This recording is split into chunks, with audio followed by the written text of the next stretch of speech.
കാർഷിക വാർത്തകൾ. Agri news presented by Coirfed Onam പൊന്നോണം. ഏവർക്കും കയർഫെഡിന്റെ ഓണാശംസകൾ. പഞ്ചസാര വ്യവസായം അതിജീവിച്ചത് എത്തനോൾ ഉപയോഗം മൂലമെന്ന് കേന്ദ്രമന്ത്രി നിതിൻ ഗഡ്കരി. കൃഷിയിൽ പുതിയ സാങ്കേതിക വിദ്യകൾ ആവശ്യമെന്നും മന്ത്രി. പഞ്ചസാര മിച്ചമാണ്. കരിമ്പ് കർഷകർക്കും പഞ്ചസാര മില്ലുകൾക്കും അതിജീവിക്കാൻ കഴിഞ്ഞത് എത്തനോൾ മൂലമാണെന്ന് കേന്ദ്ര ഗതാഗത മന്ത്രി നിതിൻ ഗഡ്കരി വ്യക്തമാക്കി. കാർഷിക മേഖലയിൽ സാങ്കേതികവിദ്യ കൊണ്ടുവരേണ്ടതിന്റെ ആവശ്യകത കേന്ദ്രമന്ത്രി വ്യക്തമാക്കി. ഇതുമായി ബന്ധപ്പെട്ട പരീക്ഷണങ്ങൾ ആരംഭിച്ചതായും അറിയിച്ചു. എത്തനോളിന്റെ വരവ് മൂലമാണ് പഞ്ചസാര വ്യവസായം അതിജീവിച്ചതെന്ന് പറഞ്ഞ മന്ത്രി കർഷക ആത്മഹത്യയ്ക്ക് കാരണം ജലദൗർലഭ്യമാണെന്നും വ്യക്തമാക്കി. പൂനെയിൽ നടന്ന നാം പരിപാടിയിൽ സംസാരിക്കുകയായിരുന്നു മന്ത്രി. പെട്രോളുമായി എഥനോൾ കലർത്തുന്ന എത്തനോൾ ബ്ലെൻഡഡ് പെട്രോളിലൂടെ അസംസ്കൃത എണ്ണയെ ആശ്രയിക്കുന്നത് ഇന്ത്യക്ക് കുറയ്ക്കാൻ സാധിച്ചിട്ടുണ്ട്. കഴിഞ്ഞ 11 വർഷത്തിനിടെ ഇന്ത്യ ഈ ഇനത്തിൽ 1.36 ലക്ഷം കോടി രൂപയുടെ വിദേശ നാണ്യം ലാഭിച്ചിട്ടുണ്ട്. News desk MyFin TV.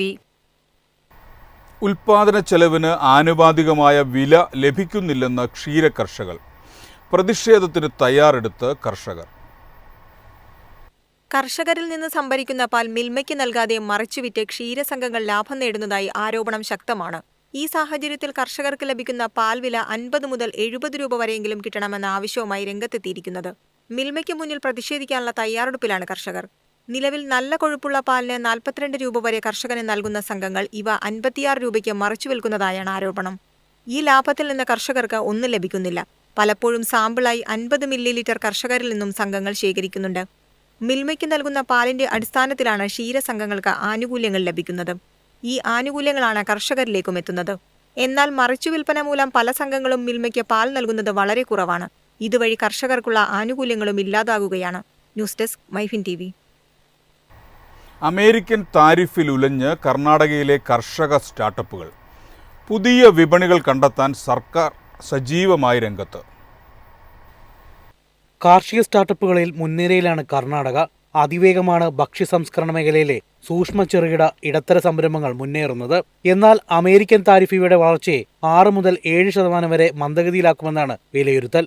കർണാടകയുടെ ഭക്ഷ്യ സംസ്കരണ വിപണികളിൽ ഏറ്റവും വലുതാണ് അമേരിക്ക. താരിഫ് പ്രശ്നത്തിൽ നിന്നും ഈ സ്റ്റാർട്ടപ്പുകളുടെ സാമ്പത്തിക താൽപര്യങ്ങൾ സംരക്ഷിക്കുന്നതിനും കയറ്റുമതിയെ ആശ്രയിക്കുന്ന ചെറുകിട നാമമാത്രമായ കർഷകരുടെ ഉപജീവന മാർഗം സംരക്ഷിക്കുന്നതിനും സർക്കാർ രംഗത്തെത്തിയിരിക്കുകയാണ്. ലാറ്റിൻ അമേരിക്ക, ദക്ഷിണ Korea, Australia, Singapore, middle east എന്നിവിടങ്ങളിലെ അവസരങ്ങൾ കണ്ടെത്താനുള്ള ശ്രമത്തിലാണ് സർക്കാർ. ഇതിനായി കർണാടക അഗ്രി ബിസിനസ് ഡെവലപ്മെന്റ് കോർപ്പറേഷനും Karnataka state agriculture produce processing and export കോർപ്പറേഷനും സജീവമായി പ്രവർത്തിച്ചു വരികയാണ്. News desk MyFin TV. കമ്പോള നിലവാരം.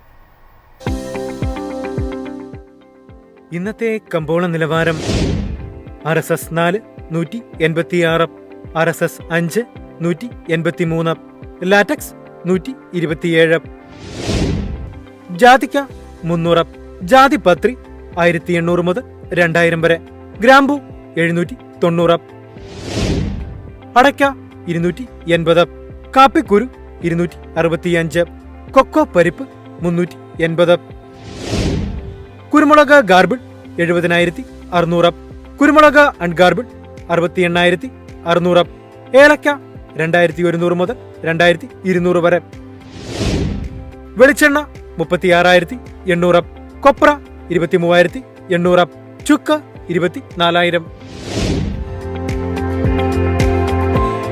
റബ്ബറിന് വില ഇടിഞ്ഞു. ഏലക്ക വിപണിയിൽ അതിവേഗത്തിലാണ് വിൽപ്പന. തുടർച്ചയായ ഇടിവിന് ശേഷം കുരുമുളകിന് മുന്നേറ്റം. ടയർ വ്യവസായികൾ കൊച്ചി, കോട്ടയം വിപണികളിൽ നിലയുറച്ചിരുന്നിട്ടും 4ാം ഗ്രേഡ് ഷീറ്റ് 18,700 രൂപയിൽ നിന്നും 18,600 താഴ്ന്നു. സംസ്ഥാനത്തിന്റെ പല ഭാഗങ്ങളിലും തെളിഞ്ഞ കാലാവസ്ഥ ലഭ്യമായത് ടാപ്പിംഗ് മേഖലയെ സജീവമാക്കി. മാസത്തിന്റെ 2ാം പകുതിയിൽ വിപണികളിൽ പുതിയ ഷീറ്റ് ഉയർന്ന അളവിൽ വിൽപ്പനയ്ക്കെത്തുമെന്ന നിഗമനത്തിലാണ് വാങ്ങലുകാർ. ഏഷ്യയിലെ പ്രമുഖ വിപണികളിൽ റബ്ബർ വില നേരിയ റേഞ്ചിൽ നീങ്ങി. വയോജക ദിനം മൂലം ജാപ്പനീസ് വിപണി ഇന്ന് പ്രവർത്തിച്ചില്ല. സിംഗപ്പൂർ, ചൈനീസ് മാർക്കറ്റുകളിൽ റബ്ബർ വിലയിൽ നേരിയ ഉണർവ് കണ്ടു. തായ് മാർക്കറ്റായ ബാങ്കോക്കിൽ റബ്ബർ 19,000 രൂപയെ ഉയർന്നു. ഉൽപാദന മേഖലയിൽ ഇന്ന് നടന്ന ഏലക്ക ലേലത്തിന് വന്ന ചരക്ക് മുഴുവനായി വിറ്റഴിഞ്ഞു. ആഭ്യന്തര വിദേശ വാങ്ങലുകാർ രംഗത്ത് നിറഞ്ഞു നിന്നു. ഇന്നത്തെ ലേലത്തിൽ വലിപ്പം കൂടിയ ഇനങ്ങൾ കിലോ 2,960 രൂപയിലും ശരാശരി ഇനങ്ങൾ 2,477 രൂപയിലും കൈമാറി. ശാന്തൻപാറയിൽ നടന്ന ലേലത്തിന് വന്ന 34,816 കിലോ ഏലക്കയും വിറ്റഴിഞ്ഞു. രാജ്യത്ത് ലാനിന കാലാവസ്ഥ പ്രതിഭാസ സാധ്യതയെന്ന് US കാലാവസ്ഥാ നിരീക്ഷകർ മുന്നറിയിപ്പ് നൽകി. ഡിസംബർ വരെയുള്ള കാലയളവിൽ മഴയും ശൈത്യപതിവിലും ശക്തമാകുന്ന നിലപാടിലാണവർ. കുരുമുളക് തുടർച്ചയായ വില ഇടിവിനു ശേഷം ഇന്ന് സ്റ്റഡി നിലവാരത്തിൽ നീങ്ങി. കൊച്ചിയിൽ ഗാർബിൾഡ് മുളക് വില 70,600 രൂപ. ആഗോള വിപണിയിൽ വെള്ളക്കുരുമുളകിന് ഡിമാൻഡ് ഉയർന്നു. ക്രിസ്മസ് ദിനങ്ങളിൽ വിൽപ്പന മുന്നിൽ കണ്ട് അമേരിക്കയും യൂറോപ്യൻ രാജ്യങ്ങളും ചരക്ക് സംഭരണം തുടങ്ങി. മുൻവർഷത്തെ അപേക്ഷിച്ച് ഉൽപ്പാദനം കുറവായതിനാൽ കയറ്റുമതി രാജ്യങ്ങൾ ഉയർന്ന വിലയിലാണ് രേഖപ്പെടുത്തുന്നത്. ഇന്തോനേഷ്യയിലും വിയറ്റ്നാമിലും ബ്രസീലിലും മലേഷ്യയിലുമാണ് ചരക്കുമായി രംഗത്തുള്ളത്.